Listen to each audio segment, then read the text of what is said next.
Hey everyone, just heading back from my shop on lockdown. Boo! We're not allowed to train people from 50 feet. I also have this thing loaned to me. Why? Stick around and I'll tell you.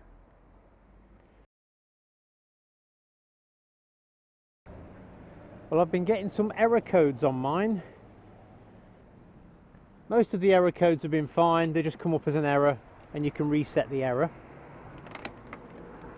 Oh, I've also got my battery heated gloves because when mine went I forgot to take the cable off that plugs my heated gear in. So yes, these errors, generally they're communication errors. If I unplug the charger, it then says the charger isn't unplugged. Just silly little things like that really, nothing to worry about. I also had an error with the throttle position, but that only happened once.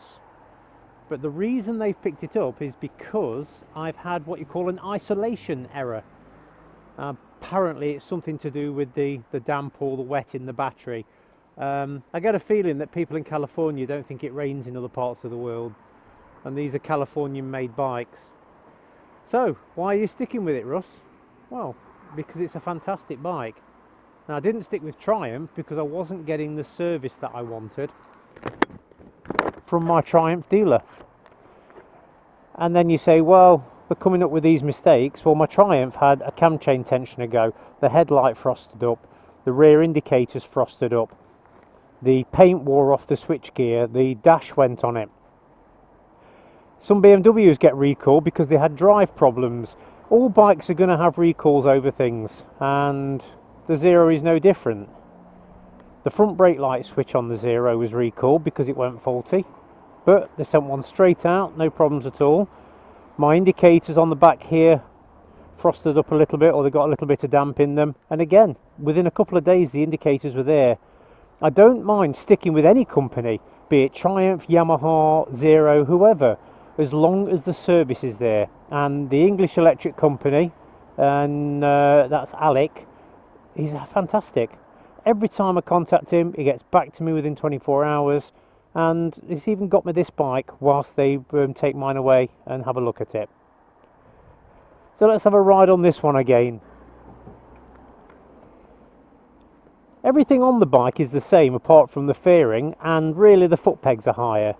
This model isn't the full premium one, so it doesn't have the extra charge tank and it doesn't have the heated grips, hence me going to the shop to make sure the bikes are all unbatteried. I had to disconnect the batteries on them because we're closed down for a month, and to get my battery heated gloves. So I've got to go directly home now because them's the rules.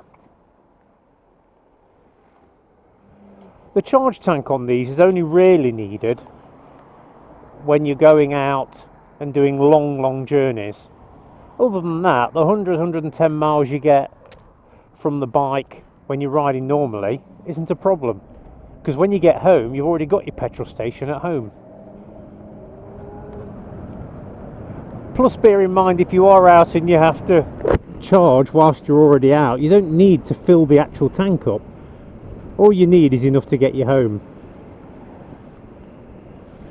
I'm going to go into more detail on another upload about things that people say as to why they're not getting one of these and the answers to them. But for me, the mileage that I do on these things, it gets me up to 160 miles in town instructing. That's an easy day's instructing on about £1.50, £1.60. Where normally it costs me about £21-22 in fuel on my Pan-European. So that's £20 per day saving if I do a full day's instructing. And it's also something different. I'm in a very fortunate position where I don't have any kids. I don't smoke, I don't drink. So my money is spent on my toys. Oh, also, whilst you're watching, why don't you go onto my Facebook page? Because I do post on Facebook more often than I do on YouTube. So if you go to Roadcraft Nottingham on Facebook and like the page, and make sure the notifications are on all notifications, not just on important or whatever it is that you can select. And then you can also interact with me on there. I am still thinking of having a live Q&A session, but I need to look into it a little bit more on how I do that. And then you'll be welcome to join me and ask me questions about anything really. I do love these bikes though, because I'm old. I also like my internal combustion engines, or ICE bikes as they call them, because I do love the sound of my RD250 and my CX Turbo, etc.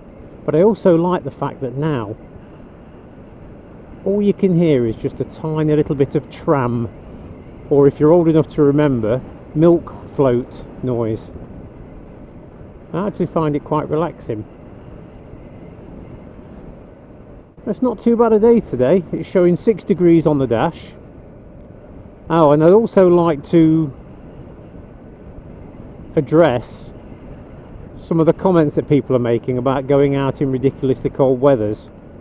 Unfortunately, when it's your job, you have to go out when it's cold. You can't just contact the DVSA and say, oh, I don't fancy going out, it's cold. The only reason they'll call tests off if there is current, or is if there is current ice or very dangerous road conditions. They're not going to look out the window and go, oh, I don't think I want to go out today. So unfortunately, us instructors have to go out and test the situation. I was just about to change down gear then.